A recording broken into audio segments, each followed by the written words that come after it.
Hi, this is Holger Müller from Constellation Research. Welcome to the inaugural episode of ConstellationTV, the enterprise technology show where Constellation Research team shares the latest trends, news, and features all about enterprise software.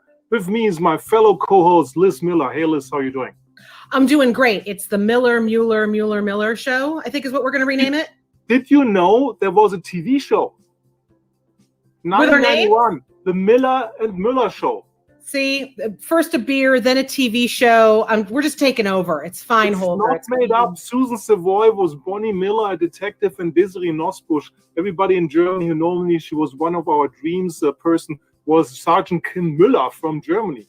They're facing crime for only one season. But this is the only enterprise show with Miller and Müller. Exactly. So as Holger said, I'm Liz Miller. I'm an analyst here at Constellation, and I cover all things Chief Marketing Officer and all fun things cybersecurity. So we're going to be your anchors for this, the very first episode of Constellation TV. And as Holger mentioned, we're really here to bring you the latest in what's disruptive, what's reshaping business and technology.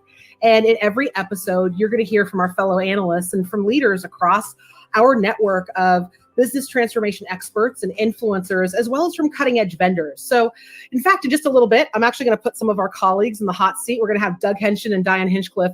We're just throw them into the fire, Holger. We're just going to start debating and start talking kind of like we do just normally amongst our colleagues and talking about what's going on out there. Who needs enemies with these colleagues, Liz, right? Exactly. We have a special segment with Diane Hinchcliffe broadcasting from the Citrix Airstream. We're going to see more about that. And we're going to follow that with a bit of a flashback from CCE just a couple months ago. It feels like a lifetime ago, but it was just around the corner. And then we're going to have an in-depth discussion with Doug, Diane, and Holger about the announcement avalanche known as Amazon Reinvent or AWS Reinvent, right? The drinking from the fire hose of new technology. Luckily split about multiple weeks, so we kind of survived. Otherwise, I would be in recovery right now from a skiing accident from the AWS avalanche. Great name. So Liz, what's new in your space this week? Salesforce acquisitions, Dreamforce maybe? You know, nothing much is really going on. You know, like Salesforce bought that little company. They got a little early holiday present for their trailblazers, that thing called Slack. And Facebook decided it wanted to be a CRM company all of a sudden. And then Mark Benioff went and took a walk in the woods by himself at Dreamforce. Just a couple things. But, you know, here, Holger, let's dig into the big stuff. And I'm going to talk about first the big elephant in the room, right? Salesforce and Slack. It's a mega deal, right? A teeny tiny $27.7 billion. See, and as many of our colleagues, I think, have really rightly pointed out, it's setting up this battle royale between like Salesforce, Slack, Microsoft Teams over who becomes that business operating system for the enterprise. But this pickup, what made it really interesting for me was that it actually fits into this pattern of platforms having to buy collaboration tools.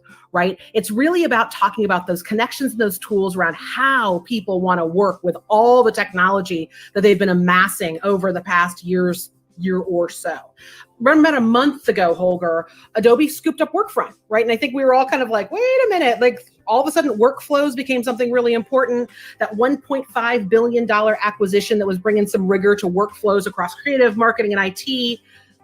This kind of feels very similar to that, right? It's providing that collaboration and work backbone. So now we have Slack looking to pull together the teams and contribute to executing against Salesforce's vision of that customer 360. And I don't think it's going to be the last work-centric acquisition that we see, certainly in the near future. So for those of you watching, hey, listen, go ahead and bookmark Holger and Diane's Twitter feeds right now, because I think we're going to see a lot more news like this happening in the future. You know, I'd also suggest if there are any security industry watchers out there, the future on how security works, that's also really going to start to take stage in 2021. We've seen some really interesting moves in the enterprise kind of security platform set, where they're bringing on some AI, they're bringing on some automation, they're getting some data visualization included in there. They're really looking to bring out tooling that's helping the SOC work better. We've got a lot of overworked and over-tooled analysts just trying to get their jobs done. And if 2020 proved anything to us in security operations, it was that more tools did not necessarily equal a better security posture. So I think we're going to start seeing some of those work tools start to infiltrate into those security platforms as well. And again, the spending spree isn't over, either from a platform perspective or, quite frankly, the CISO's perspective, because they've all got credit cards. So everyone's just money is cheap, valuations are high. Yeah, exactly. Yeah, and I think there's going to be a lot of people looking to unload some cash, but also a lot of people looking to fill in some gaps. There's also some weird acquisitions, right? So I said it earlier, Facebook bought Customer, which is it's kind of a lightweight CRM, service solutions focused. Customer with a K, I like it, from the Titanic. Spelled with a K, you're going to like, so it'd be Customer. I don't even know how to start to pronounce that one, Holger. Oh, you're doing perfect. So, as our colleague Nicole France and I wrote in a blog that we posted on the Constellation blog, yes, it's a CRM company, but this is much less about Facebook trying to get involved in a very crowded space already. It's far more about Facebook trying to realize its vision of click to commerce, right? So if you've opened up WhatsApp, you want to be able to have that real life experience of, I'm talking to the clerk to ask her if this comes in black, right? So they're trying to create that click to commerce experience, and Customer is just one step in that. So you can really shop anywhere you are in a messenger experience, whether it's Facebook Messenger, whether it's Instagram, whether it's WhatsApp. They want to keep you where you are for that omni-channel commerce experience. And then now I'm kind of starting to move into some of Holger's space here. So you're going to start to see him get real animated over in the corner. Because let me tell you, we didn't get a whole lot of detail about that Slack acquisition during Dreamforce, did we? Nope. Like, we got a little cameo from Stuart Butterfield, like he kind of cruised through the forest, but we did get introduced to, drumroll Holger, Hyperforce. Right. And I think you're supposed to say it with that level of drama when you say it, right? Like, Hyperforce. Hyperforce. Exactly. So, listen, this is Salesforce embracing public cloud, right? They say architecting from the ground up so that global customers get to decide where they're going to be placing their data. And Holger, I think you actually really put it best, and it really resonated with me when you actually said that they were such an early mover in cloud that they're now actually at first mover disadvantage with all of this. So I'm going to leave that commentary to you. But what I thought was really interesting for a CMO, this starts to play a very different conversation when you start to consider where your data is going to be.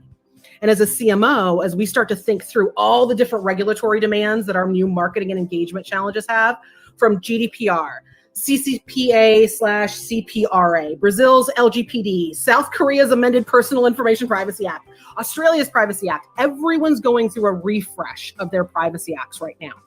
And data residency comes up. It's all in the fine print and the devil's in the detail. But I'm going to hold my breath until we get a little more detail on what Hyperforce really is and where marketing cloud tools are actually going to be focused when it comes to where our data is. So it sounds like right now the marketing cloud tools aren't necessarily going to be where Hyperforce is. So there are probably a lot more questions there for the marketer than there are answers. And I know you've got some thoughts about Dreamforce, Holger. Yeah, so what was last week for you?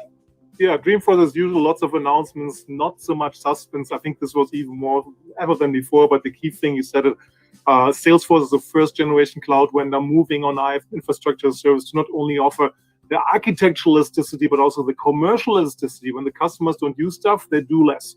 Quickly over to reInvent, right? We'll talk about this another second more in detail, but really innovation on the instance side. 2 new Outpost SKUs, again, on-premise important, different ways to consume that, 4 storage innovations, and really interesting 3 new local zones. AWS is tiering in an extra layer across on-premises in the local regional centers, and there's going to be 10 more coming in 2021. We'll talk about a little more. So what else happened out there? Oracle added OLAP capabilities to MySQL in a very architectural way. As a platform guy, I always look for elegant solutions. Super interesting. No code shape needed for doing OLAP. Splunk didn't have the best results ever that they had. Their new stuff is growing. Their innovation pipeline is good, but their old stuff is shrinking. Zora had a good quarter, but couldn't have been better, right? And finally, right, very important, have another prop here, right? Cloudera finally grows again, right? Easy comparison to last year because they've been shrinking since the Hortonworks acquisition, but finally seeing some of the cost synergies. So good news all over. So what other news looking forward to this week? You know, there are a lot of interesting things that are happening. Like there's some funny things that I saw. I mean, have you seen that you've got scenarios where Cisco just picked up Slido? I know your favorite tool. I know that you live to enter questions. for virtual events. As I'm hearing, we have to go over to Diane Hinchcliffe to go to him live, broadcasting from the Citric Airstream. He always gets the sexy part of the future of work. I'm always envying him because I do the boring stuff which goes to transaction database. So over to you, Diane.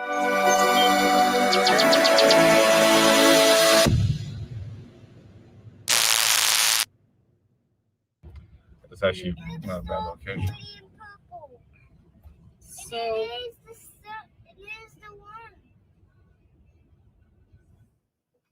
a few weeks ago, the software company Citrix reached out to me to see if I'd like to explore real remote work in their corporate RV.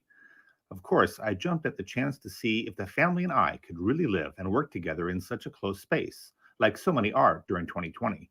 But we were about to learn some real lessons in what it takes to work in such conditions, as well as find some interesting solutions together. So over the next couple of days, we're going to have quite the adventure here on this RV. We're in the middle of the wilderness in Virginia. We do have some connectivity. I've got my family with me. I've got my twin children and my wife, and we're going to try out a number of experiments on the future of work, remote work. We're going to try new applications, new ways of working. We're going to try out some new hardware. And it's going to be a fascinating time. See, can we work from anywhere? Can we really do that? And what does that look like? And so that's what we're going to do here over the next couple of days. As we settled in on our first evening in the RV and ordered dinner, we began to run into the first of a series of issues that underscore the challenges of working truly remotely. Hey kids, have you noticed anything strange about the internet? no, it's really slow. I don't like it. It is? That's what I thought too. Sawyer, what do you think? Nor was bandwidth going to be our only issue. I soon found out that the cramped quarters of the RV made it very difficult for Daddy to get work done. Can you guys not be so loud, please? But we get to play too. Oh, you do? What, you want to play while I'm working? Yeah. But you're so loud. What am I going to do? All right, I'm taking a walk, trying to sort through what we're going to do about, the kids are just making too much noise in the trailer. But I have to be able to work too. So we need to come up with some solution. I think I'm going to call my friend and see if he has in his startup portfolio some organizations that can help me find a way to suppress the noise, let my kids play, me work in that little tiny space. So the trailer's perfect. It's amazing. And now we just have to apply some technology, figure out how to make it work. All right, let's see what we can come up with. Nice. That's how much I play it. So this is the new Poly Blackwire 8225. And it's supposed to be so that I can listen to these Zoom calls and participate without anyone bothering me. So this is the Zoom Blackwire 8225, which I'm about to try and see if that makes any difference. The Blackwire headset did everything that was advertised. It completely blocked out external noise for both me and my colleagues. While we weren't going to solve the connectivity problem on the first night, we were able to eventually find an excellent solution to that too. Now we could settle down into a rhythm of life and work that would let us be both productive and happy with our remote work situation. So what have we learned here at the Citrix RV the last couple of days? They've graciously allowed us to use this RV.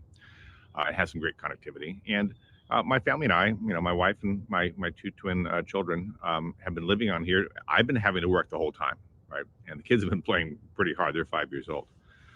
And through a mixture of technology and new approaches to working, we've been able to do some pretty amazing things. I've been able to put up an audio wall that prevents them from making noise. Well, actually, they can make all the noise they want, but the people I work with and myself, I can't hear them. There really is no better time to design the future of work for yourself and your family using today's latest hardware, tools, and technologies.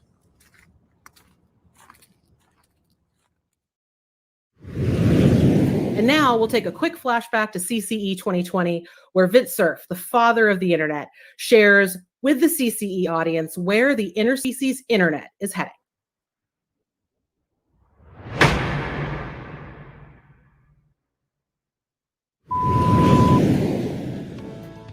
Well, hi, everybody. We got a special guest. We have Vint Cerf, one of the early followers and creators of the internet, actually really TCP/IP, which will remind me. But hey, thanks for being here. And I really wanted to focus on this interspecies internet. In 2013 at TED, you, Diana Rice, Peter Gabriel, Neil Gershenfeld, you guys came up with this interspecies internet. First of all, how did you all come together to come up with this topic? I'm pretty sure it was kind of accidental. Diana and Peter knew each other. Somehow Neil, I think, also knew Peter. Or I don't honestly exactly know, but they sucked me into this thing. And we got excited about the possibility of getting non-human species to interact with each other using the internet as an intermediary, because these two species might not be co-located, like the whales are over here and the gorillas over there. Probably aren't going to get them together physically. So how do we use the net to link them up? Crazy, right? And 7 years ago, you said these interactions with other animals will teach us ultimately how we might interact with an alien from another world. So are we close? Are we getting there? Like, have we made progress on the interspecies internet? Well, we're still a long ways away, to be honest with you. The infrastructure, the interactive mechanisms, how does a dolphin signal anything? And, it's got to touch things with its nose. Chimpanzees have touch panels, things like that. So the first problem is, what do they use to interact? Do they use sound? Do they use touches? How do we transmit that through the net? That's easy. But how does the other species interpret what is intended? That's hard. And so we have some people looking at what do species within a species, what vocalizations do they make and what do they mean? And so trying to understand that is problem number one. Problem number two is, what concepts are these species capable of understanding? And the third one is, can they share anything in common that would make the conversation make sense? And all of those things are the same things you would go through thinking about, how would I communicate with an alien species? What common ground could I establish? So we're still probing that space. So tell me about, like, is it the signals that are being captured? Is it a universal translator that's being considered? That's kind of like the heart behind that? Well, that would be the desirable outcome, as a kind of universal translator. First, you have to be able to distinguish among the various sounds that are made or gestures that are being made. The simpler cases are the ones where you have a highly cognitive gorilla or chimpanzee or bonobo that actually can show intent by touching, little engrams and things that signal, I want a banana, or let's play, or something else. The harder one is the one where you're trying to figure out, what are the prairie dogs saying to each other? Warning signals are one obvious catalog, and sometimes the warnings are sophisticated, like where is the predator and how big is it, might be indicated by different vocalizations. So we're still working with people who are studying intraspecies comm in order to think about how we would achieve any kind of interspecies communication beyond human to non-human species, which is something we've already experienced. Yeah, you're right. I mean, proximity of a threat, right? The size of the threat, all those kind of things are indicators, but those are universal, right? So it's thinking about those universal warnings, universal communication areas that actually might create a set of protocols for people to kind of engage in. Possibly, although we don't know whether the vocabulary is the same for the same predator and possible different prey might alert in different ways, and so I don't think we know enough yet to know how common that vocabulary is. This is actually very interesting. I think it's probably going to be one of the interesting pioneering fields of a whole bunch of interdisciplinary areas. So when you think about when you guys got together to have that talk in 2013, I mean, almost 7-8 years ago.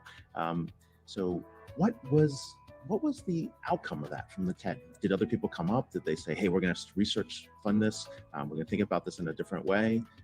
What happened from there?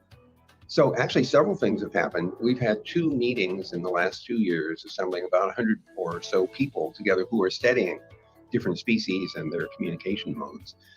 So now we're in the process. We have found people who are excited about supporting this activity.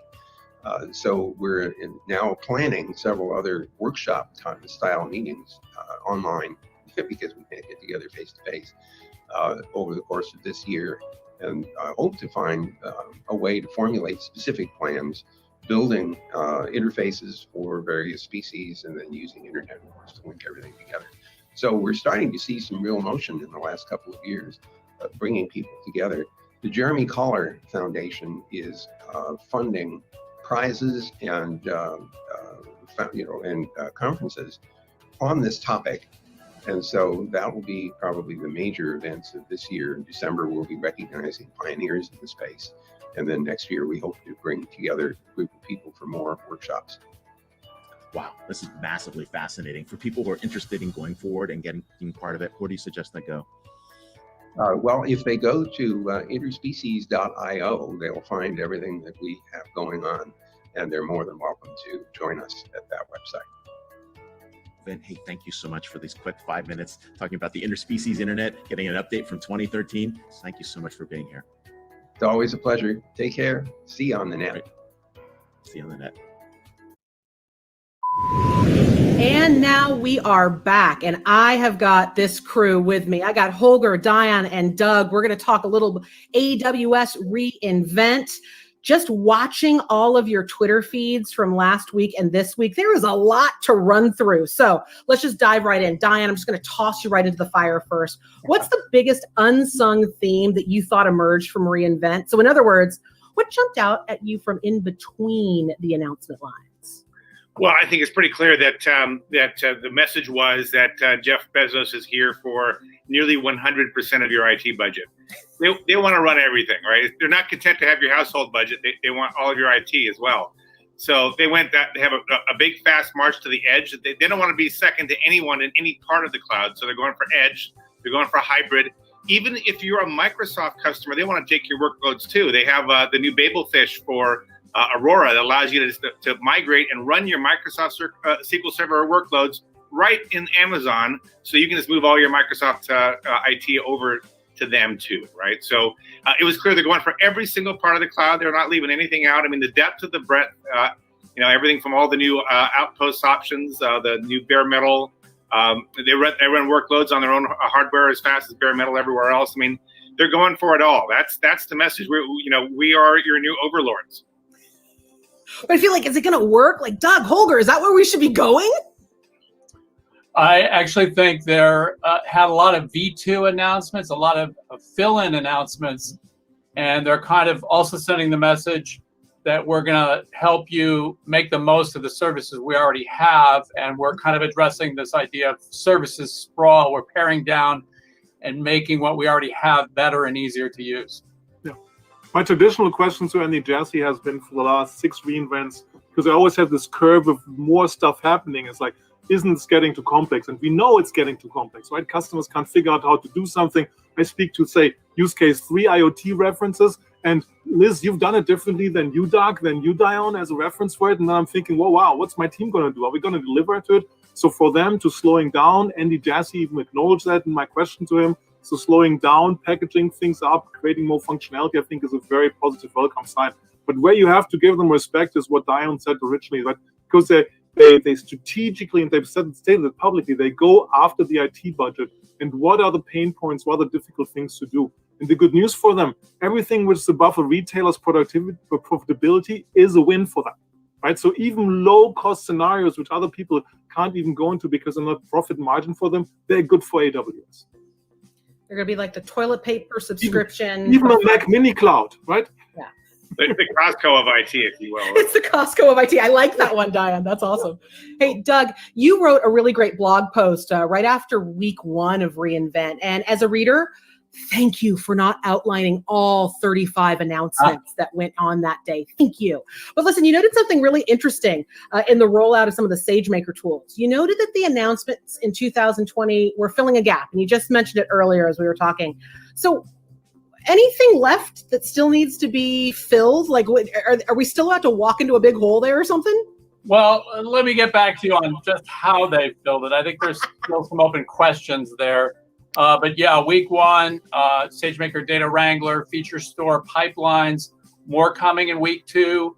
SageMaker Clarify, addressing data and model bias, fairness, and transparency. SageMaker Debugger, monitoring, problem detection, repair for developing neural networks, distributed training, cost efficiency when training with large data sets or very large models. Really, though, I thought they kind of talked about these new things two ways. They labeled them as SageMaker and talked about them as new SageMaker Studio features, but they also described them as new services.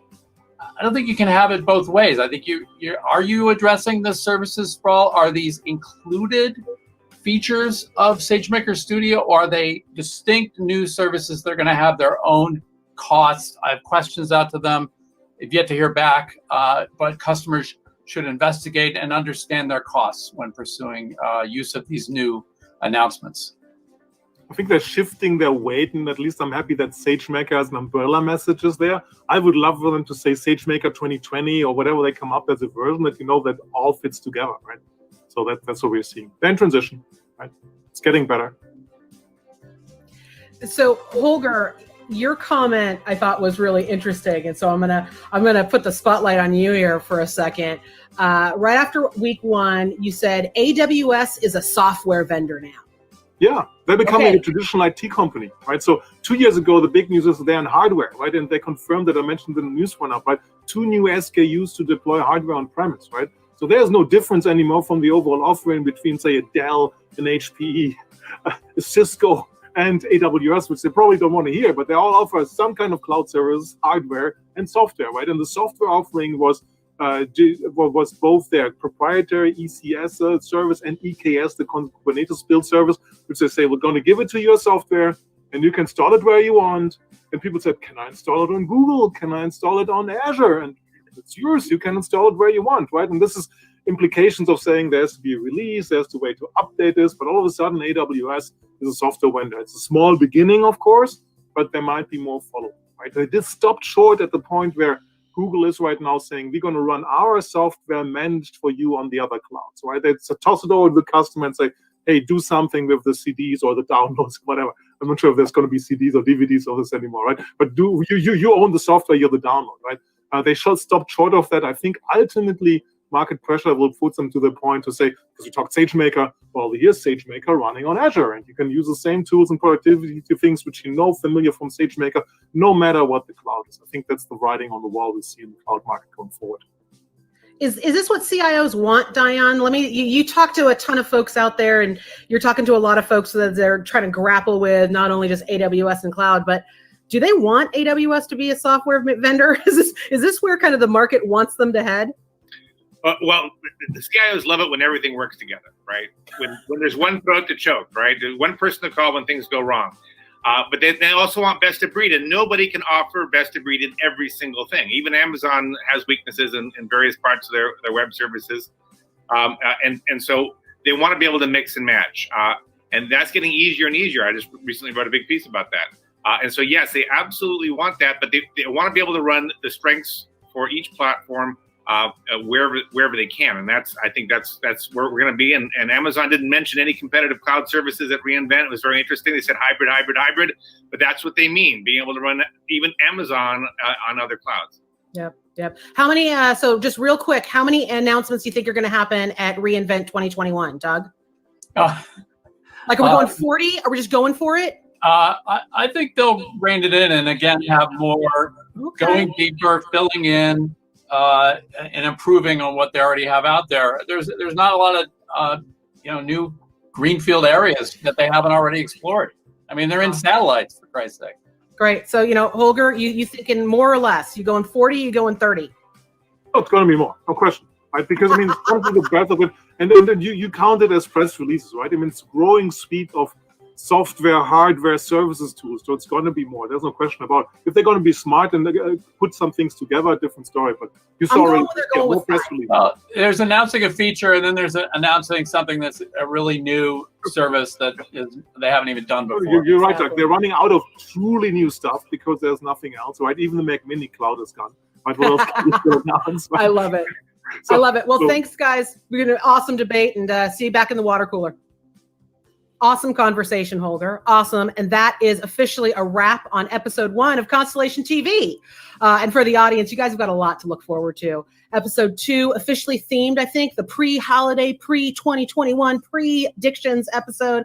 And I even understand you guys are going to get a sneak peek at our Constellation 2020 Enterprise Awards. Perfect. Thank you, Liz. Follow us on Twitter at ConstellationR and on LinkedIn. And follow the hashtag CRTV. Episodes for Constellation TV are bi-weekly Wednesdays at 9 a.m. Pacific Standard Time.